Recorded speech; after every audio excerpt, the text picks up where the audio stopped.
The massive council chamber buzzed with excited chatter as hundreds of alien representatives gathered for the monthly military showcase. Today was special. The humans were finally going to present their first major warship design to the Galactic Council. Ambassador Veltara from the crystalline Nexari species floated to the center podium, her body shimmering with barely contained amusement. "Fellow council members," she announced, her voice echoing through the vast chamber, "prepare yourselves for what the humans call their greatest military achievement." With a dramatic flourish, she activated the holographic projector. The room fell silent for exactly 3 seconds before erupting into the loudest laughter the council had heard in decades. The projected ship was absolutely massive, easily 3 times larger than any conventional warship, but it looked like something a child might draw. Where other species built sleek, elegant vessels that gleamed with energy shields and plasma conduits, this human creation looked like a flying brick. Admiral Li Jiwan sat motionless at the human delegation table, his face betraying nothing as alien after alien pointed at his people's work and laughed. His aide, Captain Kim Taeyang, leaned over and whispered, "Sir, should we explain the design philosophy?" Li shook his head slightly. "Let them laugh. They would understand soon enough." The Zephyrian representative, a tall being with 4 arms and skin like polished metal, stood up and gestured wildly at the projection. "Look at this primitive construction. They have covered their ship in what appears to be solid metal plating, layers and layers of it. Do they not understand that energy shields are far more efficient?" This caused another wave of laughter. The Velcron ambassador, resembling a large insect with compound eyes, clicked his mandibles in amusement. Perhaps the humans confused the blueprints for a cargo hauler with those of a warship. This design would be suitable for moving raw materials, not engaging in space combat. A small furry creature from the Polarian Federation squeaked up from the back. "Their weapons are even more amusing. Kinetic projectiles, physical ammunition. We abandoned such crude methods 5,000 years ago when we discovered plasma technology." The mockery continued for nearly an hour. Species after species took turns pointing out the obvious flaws in human military thinking. No energy shields meant the ship would be destroyed by the first plasma lance that hit it. The thick armor was dead weight that would slow the vessel down.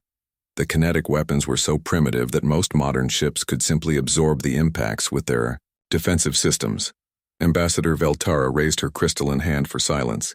"I believe we can all agree that while the humans show enthusiasm for military construction, they clearly need guidance from more advanced civilizations. Perhaps we should recommend they focus on support roles, medical ships, supply vessels, mining operations. Leave the real warfare to species who understand modern technology." The chamber filled with approving sounds from dozens of different species. Chirps, clicks, hums, and various other noises that translated to agreement. The humans were clearly out of their depth when it came to galactic-scale military operations. Admiral Li finally stood up, his movement causing a gradual quiet to fall over the chamber. Every alien eye, sensor, and optical organ turned toward him. He was not particularly tall or imposing compared to many of the species present, but something in his posture commanded attention. "Thank you for your feedback," he said simply, his voice carrying clearly through the chamber's acoustics. "The Terran Retribution will begin field trials next month. We look forward to demonstrating its capabilities." This caused a fresh round of chuckling. Field trials? What could this primitive vessel possibly demonstrate except how quickly modern weapons could destroy it? The hegemony representative, a being that looked like living shadow with glowing red eyes, spoke in a voice like grinding stone. "Admiral Li, surely you do not intend to test this vessel against actual military targets? Even our oldest, most outdated ships would make quick work of such a primitive design." Li smiled for the first time during the presentation. It was not a particularly warm smile. "We appreciate your concern. However, humans have always learned best through practical experience." As the session ended and aliens filed out of the chamber, still chuckling and making jokes about human engineering, none of them noticed the quiet confidence in Admiral Li's eyes. None of them bothered to ask why a species that had survived and thrived on one of the galaxy's most dangerous planets would build their warships to look like flying fortresses. They would learn soon enough that humans had never built anything just for show. Every piece of metal, every weapon system, every seemingly primitive component on the Terran Retribution had been designed with one purpose in mind: to survive and win the kind of war that humans had been fighting since they first picked up rocks and threw them at their enemies. The galaxy was about to get a very painful lesson in human military philosophy. 3 months had passed since the Council's laughter echoed through the chamber, and the galaxy had mostly forgotten about humanity's strange warship design. Life continued as normal across thousands of worlds. Trade routes hummed with activity, diplomatic meetings solved minor disputes, and the various species went about their daily business. But in the dark reaches of space, something was stirring. The hegemony of Krex had been watching. They had been waiting, and now they were ready to make their move. Admiral Park Minho was reviewing supply reports aboard the newly completed Terran Retribution when the priority transmission came through. The ship floated in the shadow of Luna, Earth's moon, its massive bulk blocking out stars as it drifted silently through space. The vessel looked even more imposing in reality than it had in the holographic projection. Layers upon layers of thick armor plating, weapon ports that could swallow small fighters whole, and not a single energy shield generator visible anywhere on its surface. "Admiral," came the voice of Communications Officer Han Biol. "We're receiving a broad-spectrum transmission on all emergency frequencies.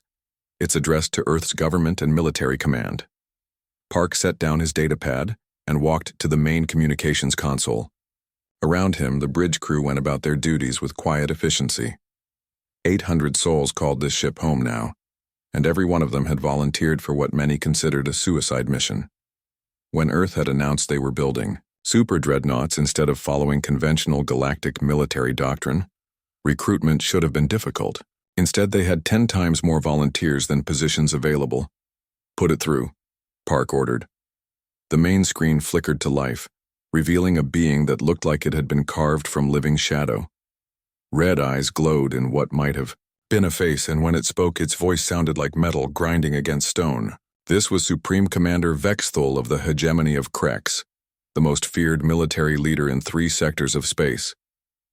"Primitive humans," the creature began without preamble. "Your expansion into space ends now. For too long, you have spread your backward culture and crude technology across worlds that belong to more advanced species. The hegemony has decided that your experiment in galactic citizenship is over." Park felt his jaw tighten, but he maintained his composure. Around the bridge, officers stopped their work to listen.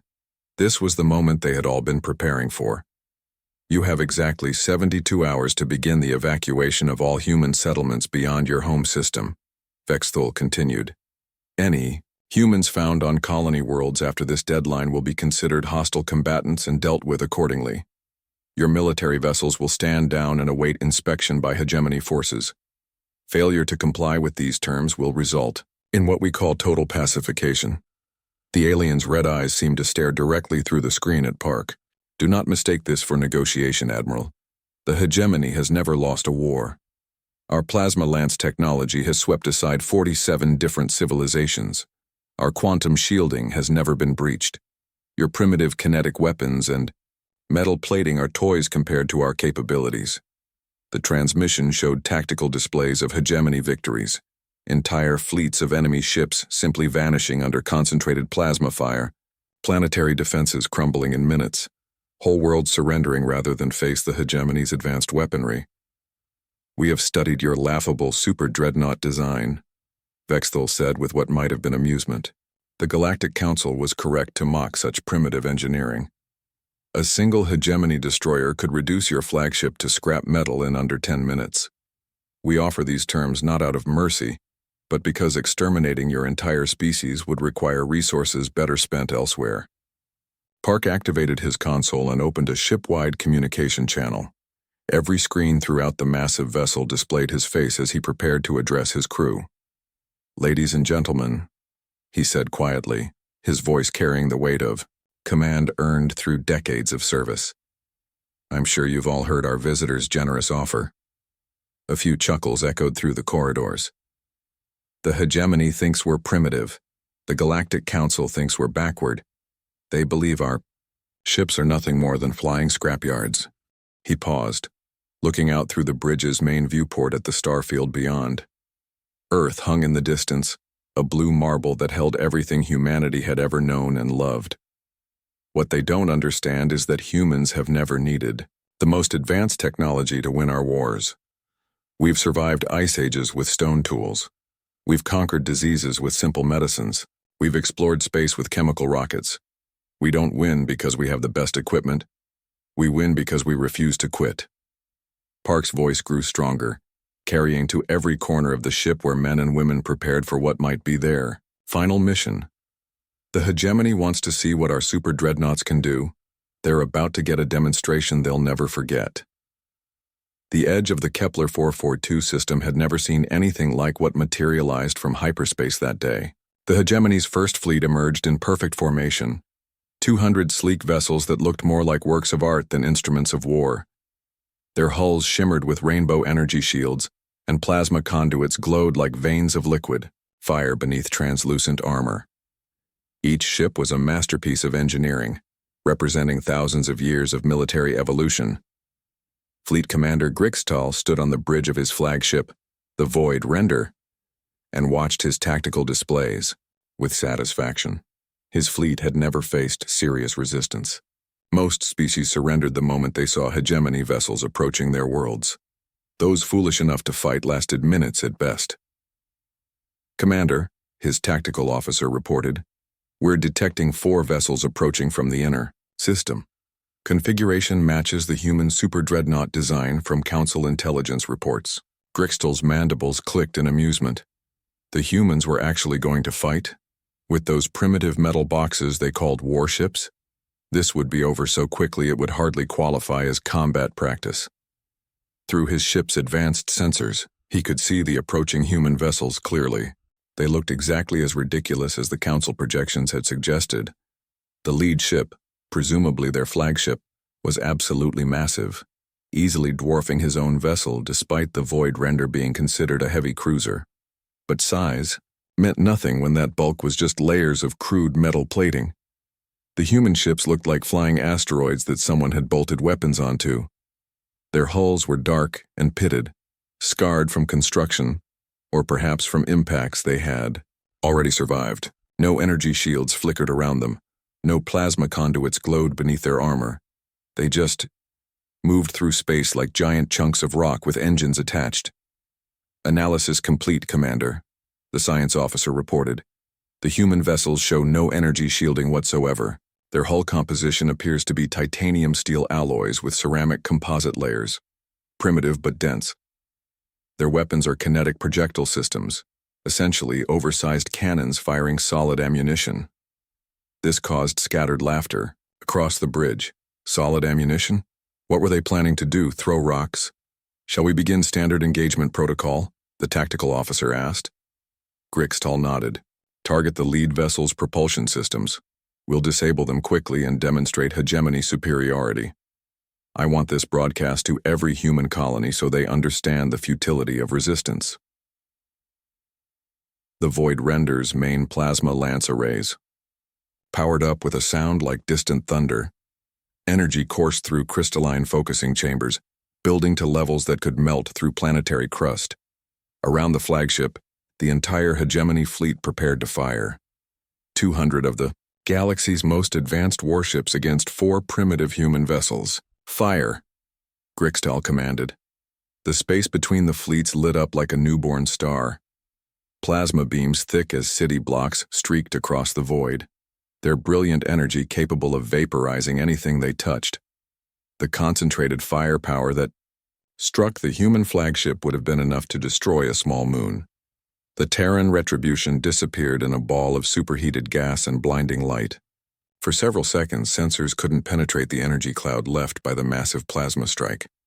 When the glow finally faded, every being on every hegemony bridge expected to see empty space where the human ship had been. Instead, the Terran Retribution hung there, completely unchanged. The hegemony bridge fell dead silent. Sensor readings flickered and recalibrated, trying to make sense of what they were detecting. The human ship showed scorch marks across its hull where the plasma had struck, but no penetration, no hull breaches, no damage at all beyond superficial scarring. "Impossible," whispered the tactical officer. "Our plasma lances just delivered enough energy to crack a continent. How is that ship still intact?" Grixtal stared at the tactical display, his mind racing. His sensors showed no energy shields around the human vessel. The plasma hadn't been deflected or absorbed by some advanced technology. It had simply hit the hull and done nothing. "Commander?" The science officer's voice cracked with disbelief. "The human ship it's just sitting there. Our most powerful weapons had no effect whatsoever." Before Grixtal could respond, the human ships moved. Not the graceful dance of advanced vessels, but like unstoppable forces of nature. They didn't dodge or weave, they simply pressed forward, closing the distance between the fleets. Then the Terran retribution fired back. The sound that came through the ship's hull wasn't the clean hum of energy weapons. It was the deep primal roar of kinetic projectiles being launched at incredible velocity. Massive rounds, each one the size of a small building, streaked across space faster than most ships could travel. The hegemony's energy shields, designed to deflect and absorb plasma beams and exotic particles, offered no resistance whatsoever to simple mass moving at tremendous speed. 3 destroyer-class vessels simply ceased to exist, torn apart by impacts that transferred raw kinetic energy into their delicate hulls. "Evasive maneuvers!" Grixtal shouted, but his elegant ships weren't built for the kind of brutal, straightforward combat the humans were bringing to the fight. The galaxy was about to learn that sometimes the most primitive approach was also the most effective. The battle had been raging for 18 hours across 3 different star systems, and the galaxy watched in growing horror through emergency news broadcasts. What had started as an expected quick victory for the hegemony had turned into something no one could have predicted. The human superdreadnoughts were not just surviving, they were winning. On Velcor Prime, the emergency session of the Galactic Council was in complete chaos. Representatives from dozens of species crowded around holographic displays showing real-time footage from the battlefront. The images were almost impossible to believe. The sleek hegemony vessels, masters of space, warfare for centuries, were being systematically destroyed by ships that looked like they had been built in a scrapyard. Plasma beams that could melt through the finest quantum armor were splashing harmlessly against human hulls. Exotic matter weapons that could twist reality itself were having no effect whatsoever on the crude-looking superdreadnoughts. "This cannot be happening," muttered the Zephyrian representative, his forearms gesturing frantically at the tactical displays. "Our intelligence reports show the human ships taking direct hits from quantum torpedoes." Quantum torpedoes. Those weapons can crack moons, yet these primitive vessels just keep moving forward. The Velcran ambassador's compound eyes were fixed on a particularly disturbing piece of footage. It showed the human flagship, the Terran Retribution, sitting motionless in space while an entire hegemony battle group poured fire into it for over an hour. When the attack finally stopped, not because the humans had been defeated, but because the hegemony ships had exhausted their energy reserves, the human vessel simply resumed its advance. "Look at this damage assessment," clicked the Polarian representative, her small furry form trembling with disbelief. "The human ship shows surface scarring and minor hull deformation, but no critical damage. How is this possible? Our sensors detect no energy shielding, no exotic matter reinforcement, no quantum field manipulation. Their hulls appear to be constructed from simple metal alloys." Dr. Kim Soo-young stood up from the human delegation table, and the chamber gradually fell silent. She was young for a chief technology officer, but her calm demeanor in the face of the council's panic commanded attention. Behind her, Admiral Lee Ji-won watched the tactical displays with the expression of someone who had expected exactly this outcome. "Honored representatives," Dr. Kim began, her voice carrying clearly through the vast chamber. "You're asking the wrong questions.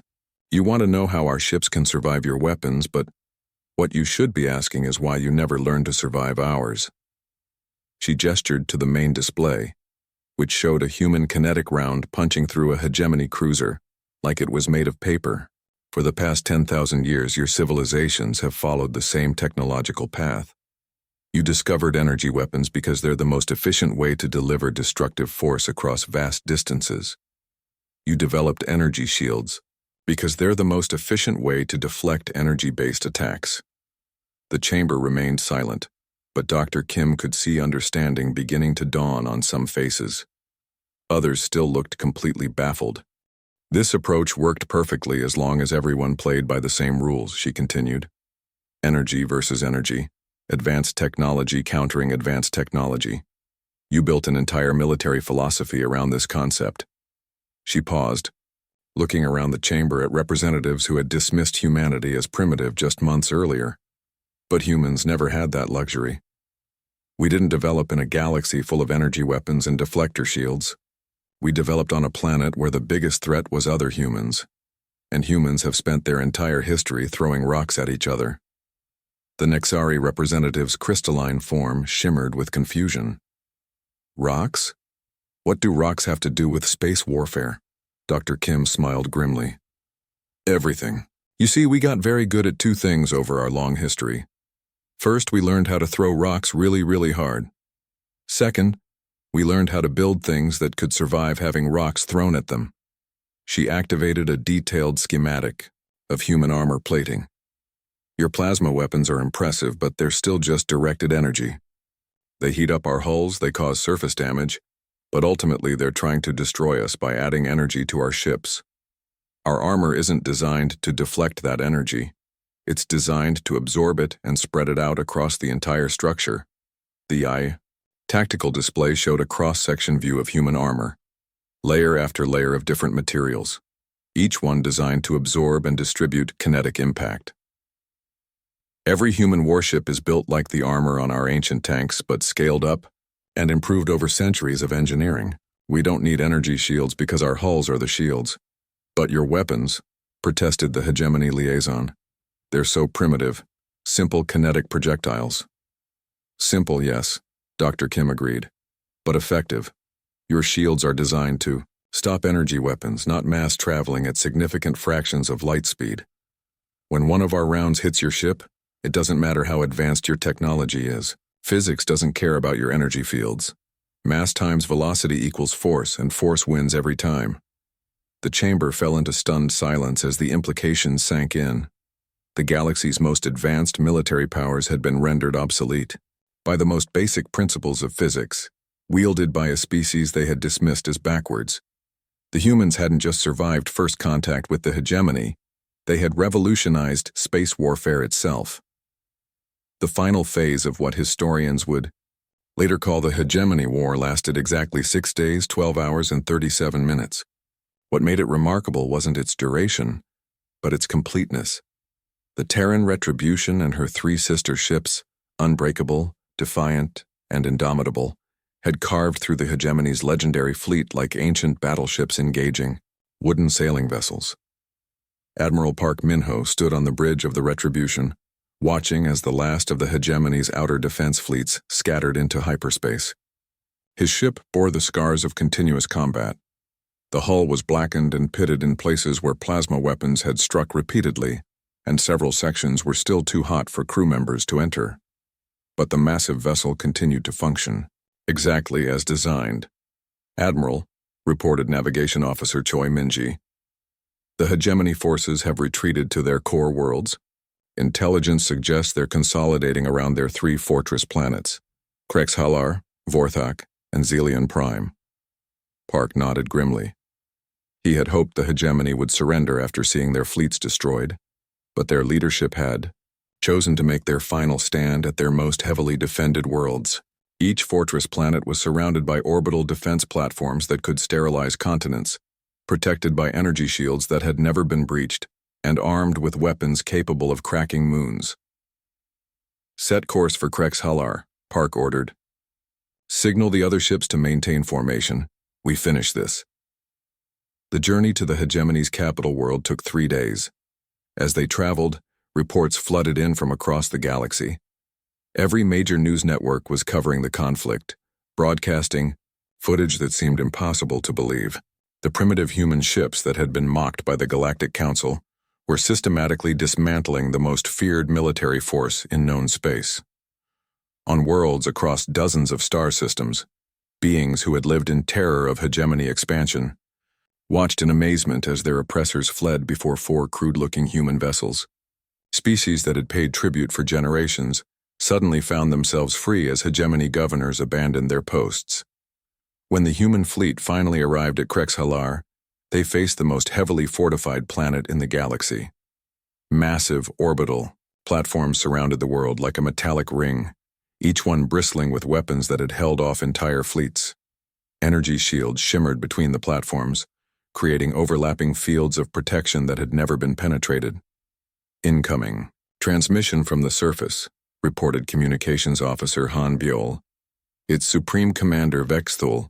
The main screen flickered to life, showing the shadowy figure that had delivered the ultimatum to Earth just weeks earlier. But now the creature's red eyes seemed dimmer, and its voice lacked the confident arrogance it had displayed before. "Admiral Park," Vexthul said, "you have proven your point. Your ships are more resilient than we anticipated, but this ends here. Krexhalar is protected by defenses that have stood for 1,000 years.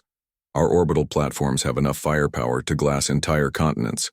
Withdraw now, and we will discuss terms." Park's response was simple. No. The siege of Krexhalar began immediately. The orbital platforms opened fire with everything they had: plasma lances, quantum torpedoes, exotic matter bombs, and weapons that existed at the edge of known physics. For 18 continuous hours, they poured devastating energy at the 4 human ships. The Terran retribution absorbed punishment that should have vaporized it 1,000 times over. Entire sections of the ship became furnaces as superheated metal reached temperatures that would melt most known materials. Crew members rotated through damage control stations, working in environmental suits as they sealed hull breaches and rerouted power around destroyed systems. But the ship kept fighting. Lieutenant Commander Yu Hana coordinated damage control from the secondary bridge after the primary command center became temporarily uninhabitable.